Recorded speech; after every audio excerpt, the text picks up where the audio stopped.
আল্লাহ তাআলা কিয়ামতের কঠিন ময়দানে যেদিন স্বামী স্ত্রীকে চিনবে না, স্ত্রী স্বামীকে দেখে পালিয়ে যাবে, বন্ধু বন্ধুরে চিনবে না, পীর সাহেব মুরিদরে চিনবে না, মুরিদ পীর সাহেবরে চিনবে না, দলের কর্মী তার নেতারে চিনবে না, নেতা তার কর্মীরে চিনবে না, বন্ধু বন্ধুরে দেখে পালাবে।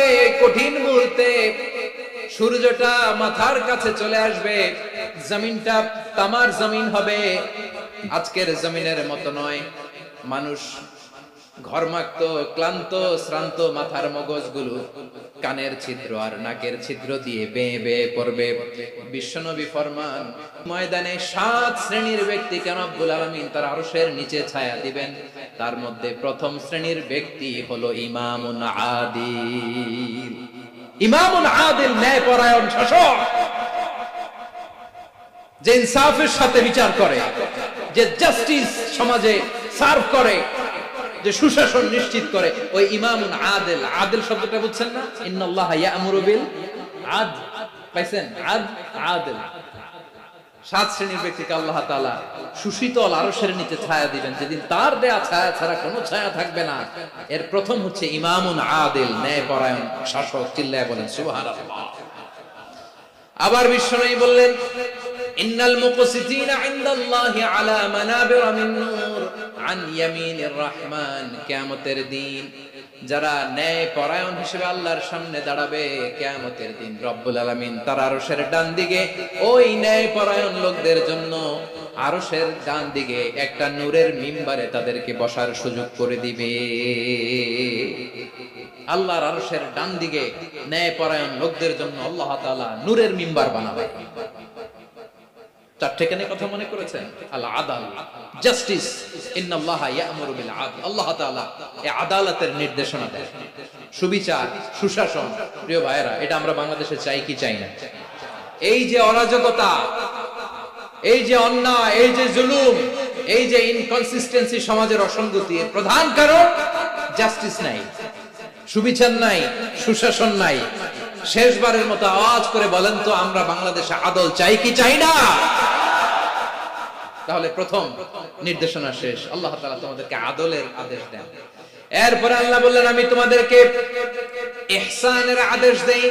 ইন্নাল্লাহা ইয়া'মুরু বিল আদলি ওয়াল ইহসান।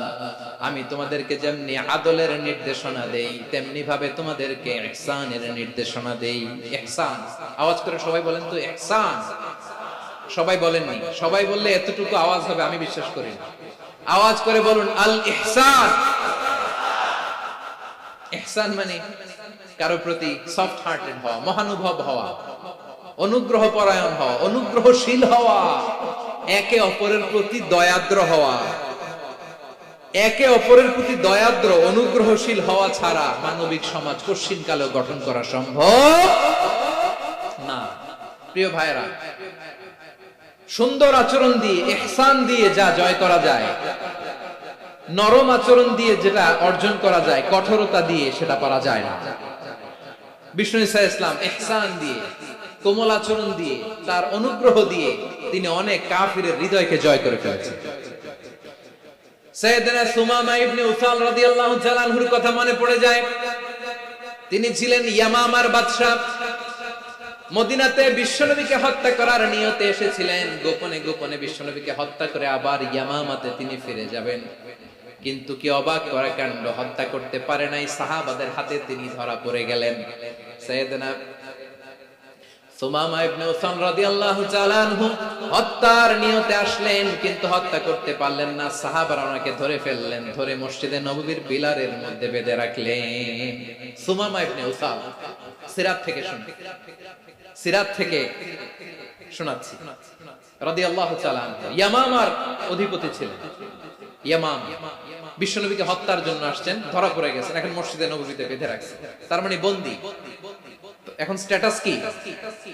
বন্দী, ক্যাপ্টিভ। বিষ্ণু ঈসা ইসলাম সাহাবাদেরকে বললেন, তার খোঁজ খবর নিও, সুমামা ইবনে উসালের খোঁজ খবর নিও।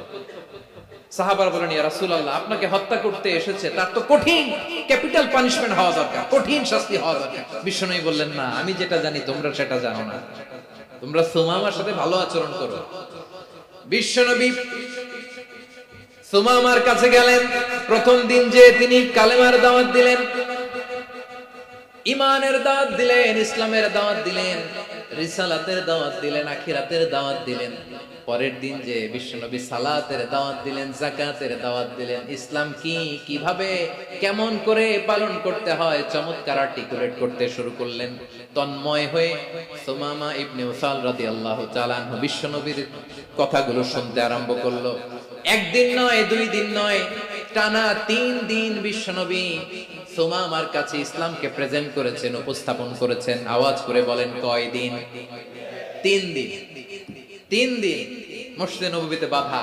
আর সাহাবীদেরকে বললেন, তার খোঁজ খবর নিও, তোমরা যে রুটি বানাও এর মধ্যে সবচেয়ে ভালো আটার রুটিটা তারে দিও, সবচেয়ে রিফাইন্ড খেজুর, যেটা পিওর খেজুর, এটা তারে দিও।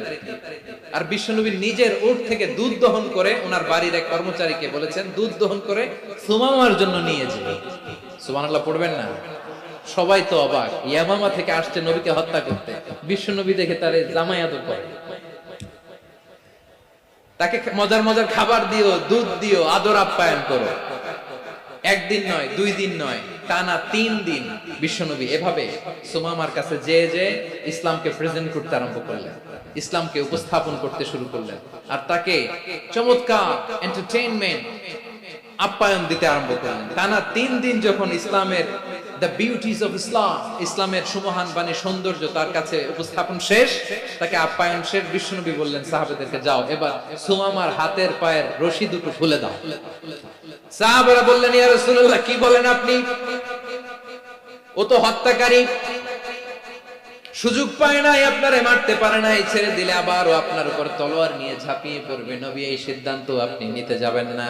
বিশ্বনবী বললেন, যেটা বলেছি সেটা করো, সুমামার রশিগুলো ছেড়ে দাও, সুমামার হাতে পায়ের রশিগুলো যে তোমরা খুলে দাও।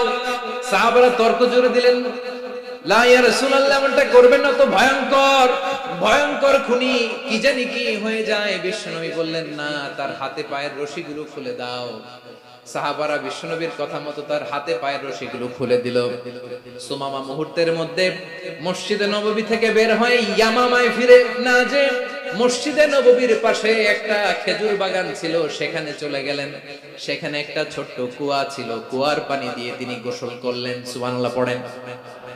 কুয়ার পানি দিয়ে গোসল করে মসজিদে নববীর সামনে এসে বিশ্বনবী এবং সাহাবাদের সামনে দাঁড়িয়ে সাব্বাবা উঁচু করে বললেন, আশহাদু আল্লা ইলাহা ইল্লাল্লাহ ওয়া আশহাদু আন্না মুহাম্মাদান আবদুহু ওয়া রাসূলুহু। আল্লাহু আকবার। আমি সাক্ষ্য দিচ্ছি আল্লাহ ছাড়া কোনো ইলাহ নাই, আর মুহাম্মদ আল্লাহ তাআলার প্রেরিত বান্দা এবং রাসূল। প্রিয় ভাইয়েরা, ইহসান দিয়ে যা জয় করা যায়, কঠোরতা দিয়ে সেটা কঠিন কালেও জয় করা যায় না।